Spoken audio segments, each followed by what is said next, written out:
उळेवाडी येथे बोरचे बटन चालू करताना शॉक लागून एका शेतकऱ्याचा मृत्यू। दक्षिण सोलापूर तालुक्यातील उळेवाडी येथे शेतात विजेचा शॉक लागून पांडुरंग गोरखनाथ गायकवाड वय 44 राहणार उळेवाडी तालुका दक्षिण सोलापूर यांचा मृत्यू झाला। रविवार दिनांक 23 जून रोजी पांडुरंग गायकवाड हे त्यांच्या शेतातील बोरचे बटन चालू करण्यासाठी गेले होते।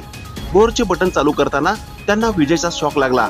त्यांना बेशुद्ध अवस्थेत नातेवाईकांनी तात्काळ उपचारासाठी सोलापुरातील सिव्हिल रुग्णालयात दाखल केले असता त्यांचा मृत्यू झाला।